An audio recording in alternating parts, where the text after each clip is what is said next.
Hi, I'm Don, and tonight I thought we would finish up with Hysterical Games Panzerfaust and some associated miniatures that I have to go with them. These are the last two armies in my collection. In the Panzerfaust world, the Brits were portrayed by the Orcs, and the French were portrayed by the Gnomes. So these two strange, greatly separated miniature collections put together as allies against the German dwarves. Now, here we have the Orc Special Forces uh, who are out to attack the German dwarves behind the lines. Here we have the regular orc forces who are moving up to the line to take their place. Here we have the command group. We have an orc with a bunch of teacups for the British cuppas. We have a commander with the glasses. We have a butcher cook who's getting ready for dinner. And here we have a radio man with a massive radio set on his back. The antenna seems to have disappeared. Back here we have a mortar team, which you can see pretty easily there. Here we have the machine gun with a Maxim of some type. And here, that's a hilarious one, we have a couple of boffins and some type of super secret weapon they're going to use on the poor dwarves. This is one of my very favorite miniatures in my collection. You remember the dwarves had the giant bear for a tank. Well, this one, the orcs have a dragon for a tank. Now, there is a slight modification on this one. The original miniature came with a kind of a bullet-headed reptile head, and I had this head, which was just the right size, and it had a bunch of extra horns on it and whatnot, so I put it on instead. Now over here, we have the latest advance in the Orcish technology. They have a World War I Willis tank. Now over here, they're allies. As you can see, they're the gnomes. Here we have a group of gnomes moving up to the line with their commander. As you can see, he's got the gendarme style officer's cap. Here we have the three wizards that came with the set, getting ready to use their magic because, you know, they're little.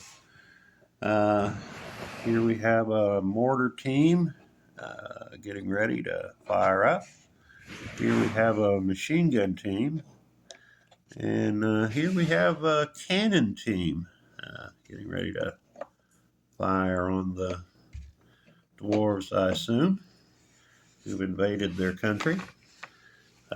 Here was the command group. We had a medic. We have a messenger. Instead of radios, they have carrier pigeons with the basket to hold them in. They have a wonderful French chef. Just thought that was fantastic. And here we have a guy with a telescope to spot for the cannons or the artillery, etc.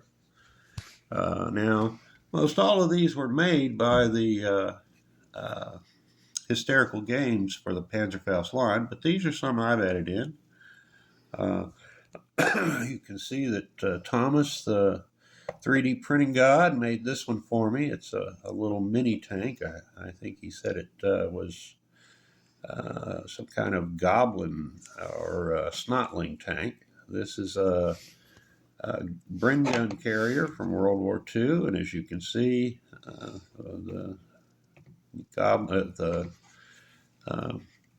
it's metal. As you can see, the gnomes fit into it a little perfectly there.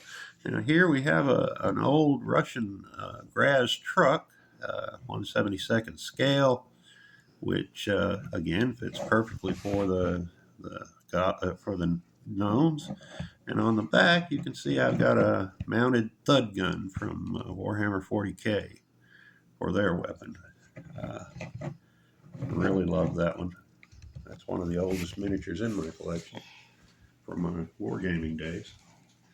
Now, you know, with Lend-Lease and all that, the Hysterical Games didn't come out with a American line, so I added these two Ming tanks to the British as Lend-Lease, as it were. They've got a Ming Sherman here from the Cartoon War series. Back here we have a Ming Pershing, also from the Cartoon War series. Now here we have a French tank, a Renault, I believe, also from the Ming line. And I was going to, since it's a French tank, I was going to use it with the French guys as their sort of super secret weapon, monster tank, as it were. Of course, on their smaller scale. Now over here, we have some miniatures that I picked up from a Japanese company. I believe these were for a video game called Heavy Metal or Metal Tank S or something. This is the tank that goes along with it from the video game. But as you can see, several of these are cartoony enough and just perfect size for some of my miniatures. Might even, well, I guess really they're all good enough for the gnomes anyway. So I was going to paint these up and put them in the gnome group. And as you can see, they even have a Harrier jump jet, which just love these miniatures. This is some type of UFO, and as you can see, I don't like showing unpainted miniatures, but these just got put together, and I've got so many others that I need to do that I've promised to paint for other people that they haven't gotten to the finish stage yet. Here we have a motorcycle with a machine gun and a rocket launcher that I was going to add to the gnome set for, of course, you know, they're a very small army, need all the help they can get. Now this really isn't for the Hysterical Games Panzerfaust line. I wasn't going to use that with these tanks, but since it came with the motorcycle, this is a sand crawler or a crab tank. It's from I believe a Gundam series from the 70s or 80s, but you don't generally see the crawling tanks with 6 legs, so I just had to have this for the collection. I'll figure out some place to put it, I'm sure, and then paint it in its proper colors. Anyway, I'm Don. That's Becky behind the camera. Noodle and Juju are around here somewhere. And I hope you've enjoyed looking at the miniatures as much as we've enjoyed showing them to you. And I'll be seeing you next time.